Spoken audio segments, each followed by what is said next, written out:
छत्तीसगढ़ लोक सेवा आयोग मुख्य परीक्षा 2019 विषय निबंध भाग 1 अंतर्राष्ट्रीय एवं राष्ट्रीय स्तर के मुद्दे निर्देश।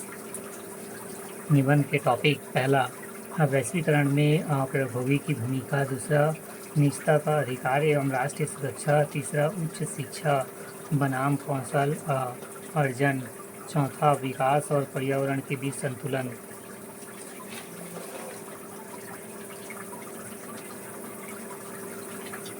वैश्वीकरण में प्रौद्योगिकी की भूमिका। वैश्वीकरण से आशय संपूर्ण विश्व पर परस्पर सहयोग एवं समन्वय से एक बाजार के रूप में कार्य करता है। इसके अंतर्गत वस्तुओं एवं सेवाओं के एक दूसरे देश में आयात एवं निर्यात के अवरोध को समाप्त कर दिया जाता है। अन्य शब्दों में देश की अर्थव्यवस्था को विश्व की अर्थव्यवस्था के साथ एकीकृत करना ही वैश्वीकरण है। परिभाषा से ही स्पष्ट है कि वैश्वीकरण बिना प्रौद्योगिकी के एकांकी ही होगा। प्रौद्योगिकी के द्वारा ही विश्व बाजार के रूप में विकसित हो पाया है। यदि प्रौद्योगिकी को वैश्वीकरण से दूर रखा जाता है तो आज वैश्वीकरण की संकल्पना स्वाभाविक नहीं हो पाती। यहाँ प्रौद्योगिकी की भूमिका जानने से पहले यह जानना बेहद आवश्यक है कि आखिरी प्रौद्योगिकी क्या है। प्रौद्योगिकी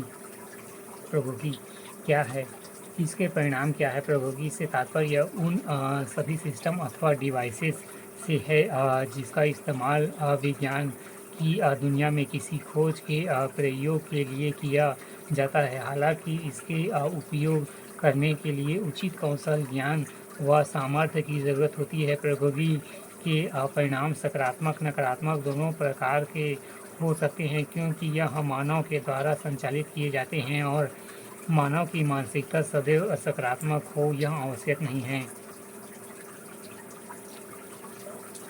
वैश्वीकरण में प्रौद्योगिकी की भूमिका अत्यंत महत्वपूर्ण है। 1990 के दशक में आई प्रौद्योगिकी क्रांति ने विश्व को एक छोटा सा गांव बनाने में महत्वपूर्ण भूमिका योगदान दिया। टेलीफोन, टेलीग्राम तथा इंटरनेट जैसे संचार साधनों से विश्व के अनेक देशों के भीतर एवं पूंजी की आवाजाही आसान हुई है।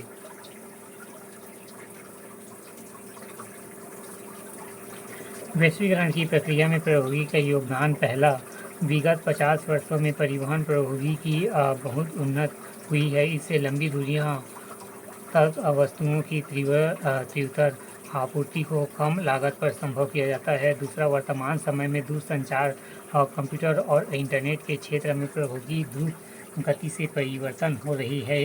तीसरा, संचार उपग्रहों द्वारा कई सुविधाओं को सुगम बनाया गया है। चौथा, दूरसंचार सुविधाएं विश्व भर में एक दूसरे से संपर्क करने का प्रयास की जाती है। पांचवा, इंटरनेट से हम तत्काल ईमेल भेज सकते हैं और अति कम मूल्य पर विश्व भर से बात कर सकते हैं। छठवां, विश्व स्तर पर लागू मानकों की संख्या में वृद्धि एवं कॉपीराइट का कानून एवं पेटेंट विश्व व्यापार समझौते प्रौद्योगिकी के कारण ही संभव हो सकता है। आठवां, आज संचार के द्वारा किसी भी भाग में बैठे व्यक्ति हजारों लाखों मील दूर पर घटने वाली घटनाओं को तुरंत प्रचारित हो जाता है। ऐसा महसूस करने लगता है कि वह उसी स्थान पर मौजूद है। नौवां, प्रौद्योगिकी में हुई प्रगति के कारण घर बैठे व्यक्ति विदेश में व्यापार करता है, धन का भुगतान करता है, यहाँ तक कि बैठकों और सम्मेलनों में भाग ले सकता है। 10वां, प्रौद्योगिकी विभिन्न देशों की संस्कृति और अन्य देशों को जोड़ने में कार्य कर रही है।